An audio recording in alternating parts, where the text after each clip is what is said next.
நீண்ட ஆயுளோடும் நல்ல சுகத்தோடும் மனம் நிறைந்த மகிழ்ச்சியோடும் எப்பொழுதும் இன்பமாய் இருக்க கடவுளை பிரார்த்திக்கொண்டு தெய்வீக களஞ்சியம் சேனலுக்கு உங்களை அன்போடு வரவேற்கிறேன். ஆன்மீக அன்பர்கள் அனைவருக்கும் என் பணிவான வணக்கத்தை சொல்லிக்கொண்டு இந்த பதிவினை தொடங்கலாம் வாங்க. நம்ம சேனலை இப்போ தான் ஃபஸ்ட் டைம் பார்க்குறீங்கன்னா ப்ளீஸ் சப்ஸ்கிரைப் பண்ணிக்கோங்க. நான் போடுற பதிவுகள் உடனுக்குடன் உங்களை வந்து சேரும். அதன் மூலம் நீங்கள் கேட்டு பயன்பெறுவீர்கள்.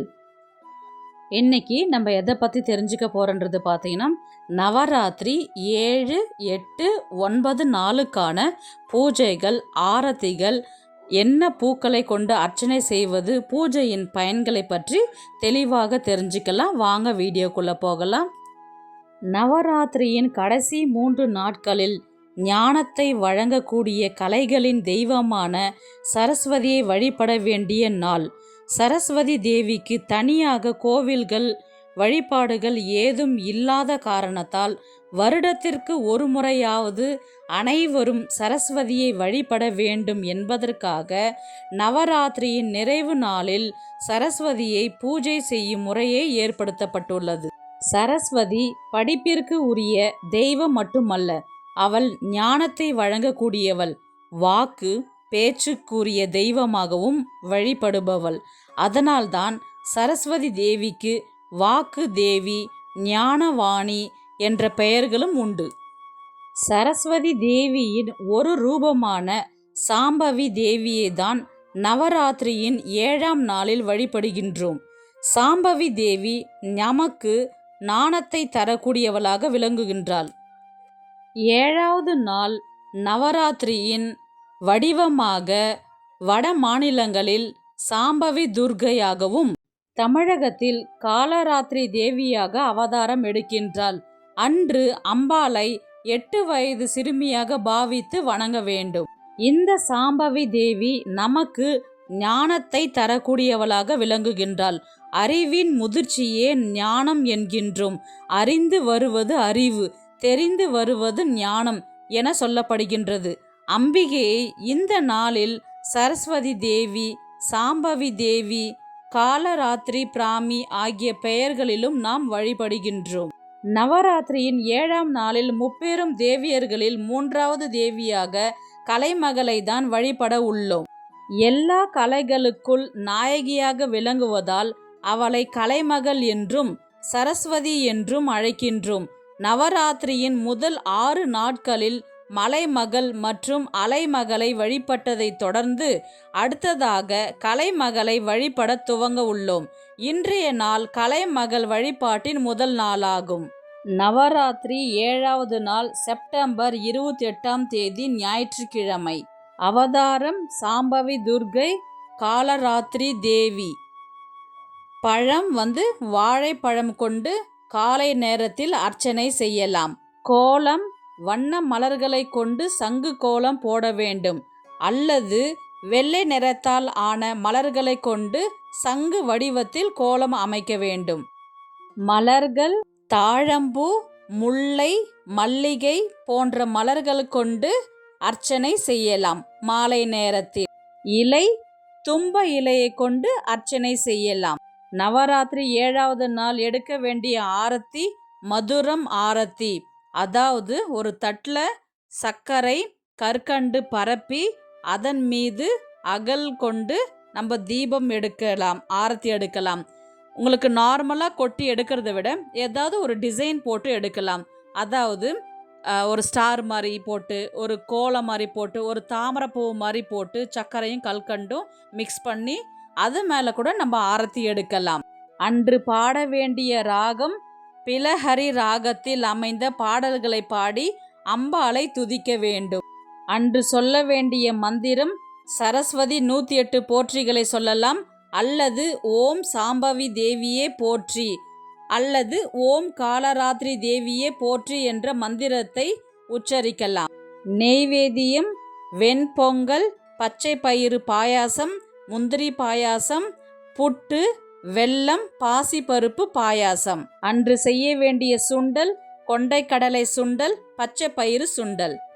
நிறம் ராயல் ப்ளூ வண்ணத்தில் நீங்கள் உபயோகம் செய்யலாம். அன்று நீங்கள் உடுத்தும் உடை நீல நிறத்தில் இடம்பெறுவது சிறப்பு. அம்பாளுக்கு நீல நிறத்தில் நம்ம உபயோகம் செய்யலாம்.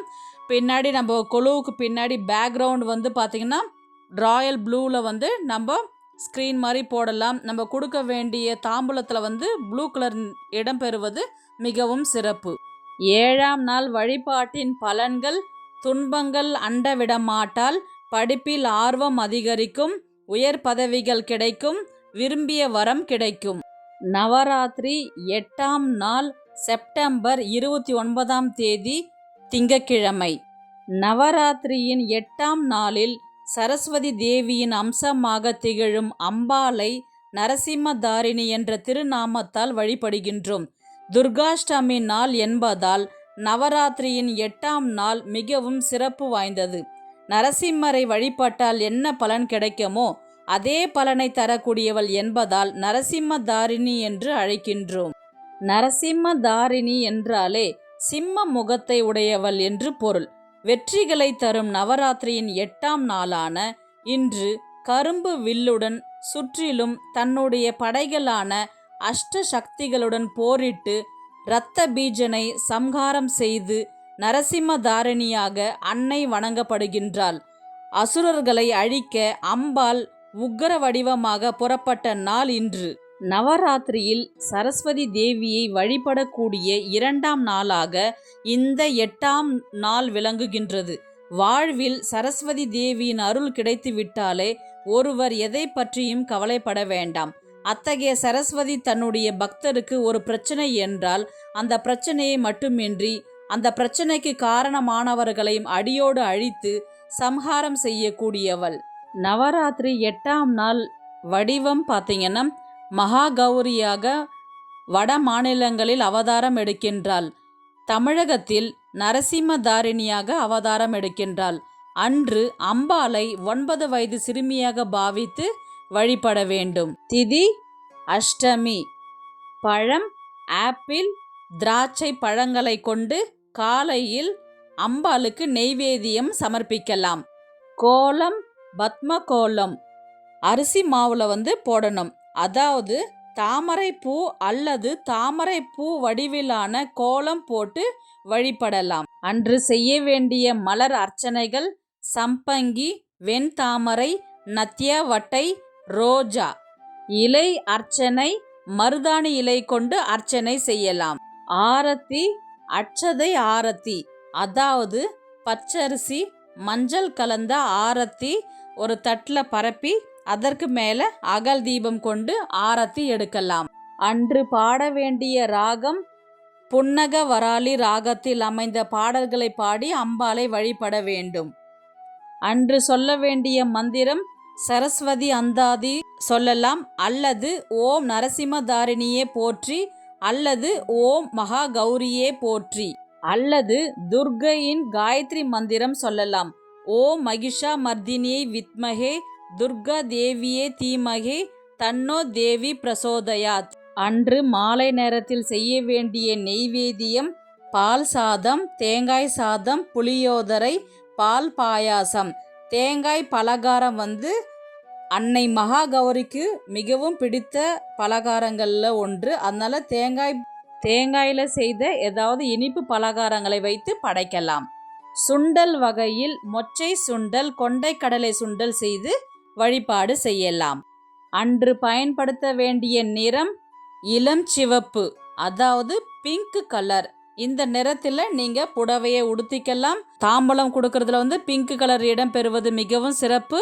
பிங்க் கலரை அன்னைக்கு அழகாக அலங்காரமாக அம்மனுக்கு செய்யலாம். அது உங்களுடைய விருப்பம். 8ஆம் நாள் பூஜையின் பலன்கள் பார்த்தீங்கன்னா பகைவர்கள் விலகி செல்வார்கள், துன்பம் துயரங்கள் விலகும், தீய எண்ணங்கள் விலகும். நவராத்திரி 9வது நாள் செப்டம்பர் 30ஆம் தேதி செவ்வாய்க்கிழமை. நவராத்திரி விழாவின் நிறைவு நாளாக 9வது நாள். இந்த நாளில் அம்பிகையை நாம் பரமேஸ்வரி என்ற திருநாமத்தால் வழிபாடு செய்கின்றோம். இந்த அம்பிகை தைரியம், வீரம், ஆற்றல் போன்ற அத்தனையும் நமக்கு அருளக்கூடியவளாக இந்த தேவி அமைகின்றாள். சரஸ்வதி தேவி வழிபடுகின்ற நிறைவு நாளாக இந்த நாள் அமைந்துள்ளது. பரமனின் நாயகி, பரமனின் ஈஸ்வரி என்பதனால் அம்பிகையை நாம் பரமேஸ்வரி என்கின்றோம். இந்த அம்பிகை தைரியம், வீரம், ஆற்றல் போன்ற அத்தனையும் நமக்கு அருளக்கூடியவளாக இந்த தேவி அமைகின்றாள். நவராத்திரி 9வது நாள் அம்பாளின் வடிவம் வட மாநிலங்களில் சித்திதாத்ரியாக வடிவம் எடுக்கின்றாள். தமிழகத்தில் அங்காள பரமேஸ்வரியாக அவதாரம் எடுக்கின்றாள். அன்று 10 வயது சிறுமியாக பாவித்து அம்பாளை வழிபட வேண்டும். திதி நவமி. பழம் வகையில் நாவல் பழத்தை வைத்து வழிபாடு செய்யலாம். காலை நேரத்தில் அன்று போட வேண்டிய கோலம் வாசனை பொடிகளை வைத்து கோலம் இட வேண்டும். தாமரை கோலம் போடுவது மிகவும் சிறப்பு. அர்ச்சனை செய்ய வேண்டிய மலர்கள் தாமரை, மல்லிகைப்பூ. இலை அர்ச்சனை துளசி இலை, மறிக்கொழுந்து வைத்து இலையில் அர்ச்சனை செய்யலாம். அன்று எடுக்க வேண்டிய ஆரத்தி 5 வகை பருப்பு கொண்டு ஆரத்தி எடுக்க வேண்டும். அதாவது ஒரு தட்டில் துவரம் பருப்பு, உளுத்தம் பருப்பு, பாசி பருப்பு, கடலை பருப்பு, முழு பச்சை பருப்பு சேர்த்து நடுவில் அகல் தீபம் கொண்டு ஆரத்தி எடுக்க வேண்டும். அன்று பாட வேண்டிய ராகம் வசந்த ராகத்தில் அமைந்த பாடல்களை பாடி அம்பாளை வழிபாடு செய்யலாம். 9வது நாள் சொல்ல வேண்டிய மந்திரம் ஓம் சித்திதாத்ரி தேவியே நமோ நமக, ஓம் அங்காள பரமேஸ்வரி தேவியே நமோ நமக என்று 108 முறை சொல்லலாம். அன்று மாலை நேரத்தில் செய்ய வேண்டிய நெய்வேத்தியம் சர்க்கரை பொங்கல், அக்கரவடிசல், கேசரி, உளுந்து வடை, இனிப்பு பூரி. சுண்டல் வகையில் கொண்டை கடலை சுண்டல், மொச்சை பயிர் சுண்டல் செய்யலாம். அன்று பயன்படுத்த வேண்டிய நிறம் பர்பிள், ஊதா நிறத்தில் பயன்படுத்தலாம். 9வது நாள் பூஜையின் பலன்கள் அனைத்து விதமான சகல சௌபாக்கியங்களும் கிடைக்கும். தீர்க்க சுமங்கலி பாக்கியம் கிட்டும். நவராத்திரி 9 நாட்களும் அம்பாளை முழு மனதுடன் பூஜைகள் செய்து நம்மளுடைய வேண்டுதல்கள் கண்டிப்பாக அம்பாள் நிறைவேற்றுவாள் என்பது நம்பிக்கை.